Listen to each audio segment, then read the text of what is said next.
Aaron Singerman here with RxMuscle.com. I'm standing here in Prague, in Old Prague actually. This is Old Prague Square, and everything you see out here originally was built here, and this city was all built around Old Prague. You can see some of the old cathedrals. Over here is the Mother of God Cathedral, built 700 years ago plus. And it's kind of a cold day in Prague, but we're making the best of it. We're seeing the sights, and this is a pretty special city. When I first went to Prague, I wanted to see this castle, as you're seeing in the distance here. The Prague Castle, the biggest ancient castle in the whole world. And I mean, the kings of Bohemia have lived here, the Holy Roman Emperors, the president of Czechoslovakia, and the Czech Republic have had their offices in this building. The crown jewels are held here. When I saw this place, I had to go, and you're about to see the cathedral, which was also just absolutely unbelievable. We're here at the San Wheat Cathedral. This place is unbelievable. The biggest cathedral in the Czech Republic. You can see it is absolutely huge. When I first walked in here and looked around, it reminded me in size and scope of St. Peter's Basilica in Rome. That's the best comparison that I can give you.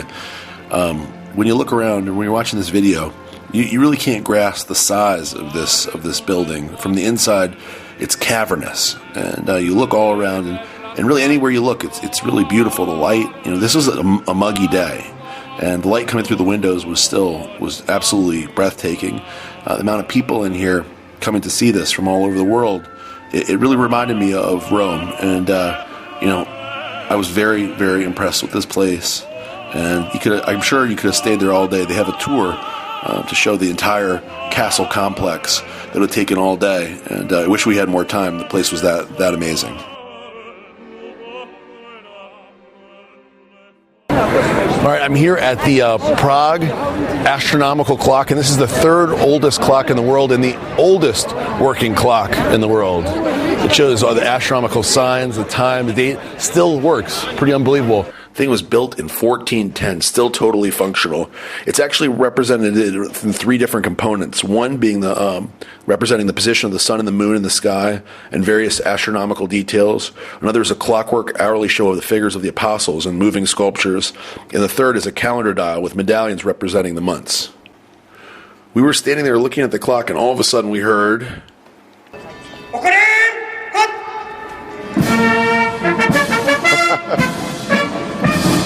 Boy, did we ever come at the right time?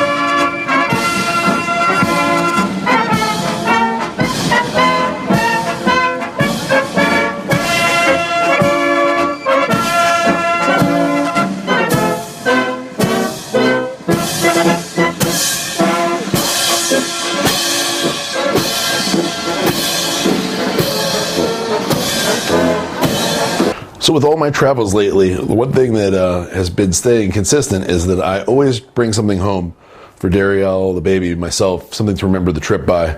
And this time was no different. I went out looking for stuff to buy, and I took Hamza's suggestion of going into a marionette store. Today there are so many marionettes in Prague because in the beginning of 20th century, almost every family used to have a theater of its own. It was a typical toy, in fact. But I'm not really skillful in marionettes. So you're better than me, I'm sure. He's walking pretty good. He's doing pretty good. There he is, Charlie. Hey, I'm here. No, I make the films. No. This guy here is... What is this? 16,000. So he's about $1,000. This guy. Yes. So some of these are very, very expensive. These handmade. Just goes to show you that some of these are like artwork. Each one of these. This guy here looks pretty. He looks expensive. Well, he's a little less. 11,900. Pretty nice. Look at that guy. Oh, that's the rat. What's he cost? Ooh. 31,000. He looks expensive. Look at him. He's the best looking. He's the best looking. You find him the most attractive.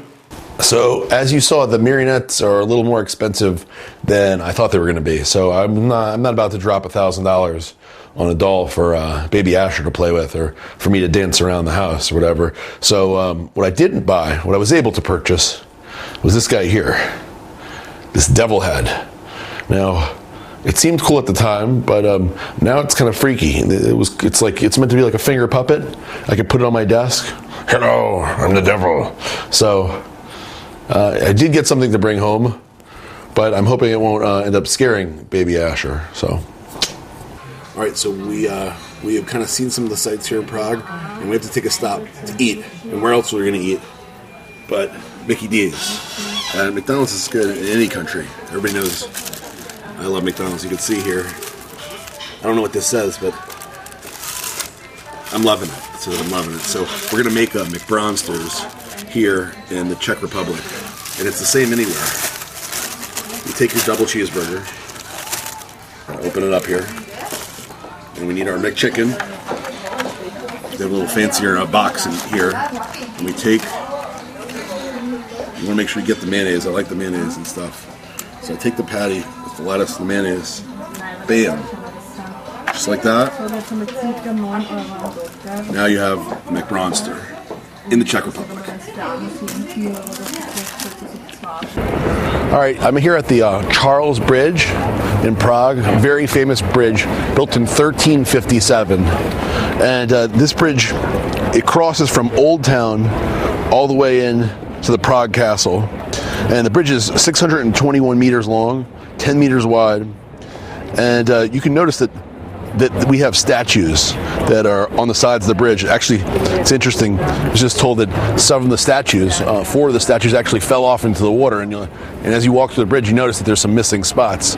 Some of these statues are incredibly old. And there are 30 of them. Most of them are sculpted between 1683 and 1714 when the bridge was built. Interestingly, the bridge was specifically built on that date of 1357, and they specifically built it that way, so it was all prime numbers. They wanted it to be the date, the month, the year, all prime numbers. It's for like a mystical purpose. I guess the people who built the bridge were really into math and science, and they wanted to make the bridge special, maybe last forever, because it was built with these special numbers. And so far, it's lasted the test of time because it's pretty solid right here. So pretty neat.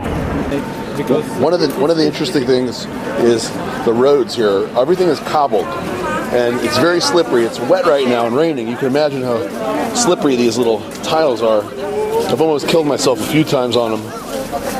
People are, and Hamza was just telling me about, if it's icy, you can imagine people are killing themselves on these things all the time. I don't know how killing. Do people die? I don't think so, but they hurt themselves. They hurt themselves. Not everybody dies. All right, I'm here at the famous Absinthe Lounge, and I bought a bottle of absinthe. We got a cup here and a little thing to hold the sugar over. You guys just saw her making me my drink, and I haven't even tasted it yet, so I have no idea how it's going to be. It's 64% alcohol, so it's strong. So I'm going to take my shot and see if I just waste my money on this bottle that I'll never drink. Here we go.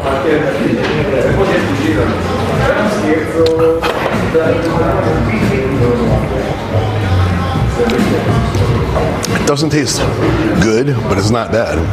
It's not bad. You can taste the burnt sugar in it from the sugar, so the sugar helps a little bit. All right.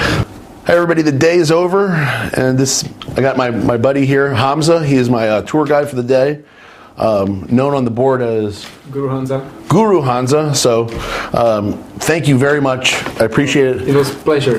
Yeah, I contacted you on the board. I brought it up. I said, man, I would love if you would give me kind of a tour. It was really a pleasure for me and great opportunity. Yeah, man, my pleasure to give you the opportunity, and thank you very much for showing me around. Anybody who liked the video you saw today, it's pretty much due to Hamza, because I wouldn't have had any idea what to do, and with the limited amount of time, and resources that I had here. And Chris Aceto is busy basically, looking after his guys. He's got some, some of his big shots coming in. He's got Masoon, who we'll be interviewing hopefully tonight, coming in on a late night flight to get here and try to compete. So he's got, 3 guys in the show, so it's tough for him to leave.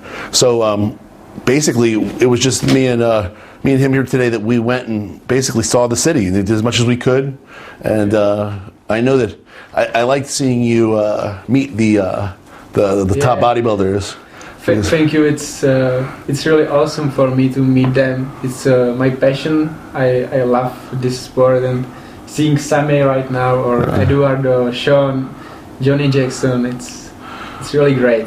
Yeah, I see him look at these guys, and it makes me remember the first time I got to meet some of the top pros and how excited you are. So, man, it's been nice for me to get to see you so excited. It reminds me of when I first started, and how cool it is, how lucky I am to do this stuff that I get to do. So, well, I'm really glad that I was allowed to do this, and I had this opportunity because it was worth everything. Awesome. So for Hamza, Aaron Singerman, rxmuscle.com.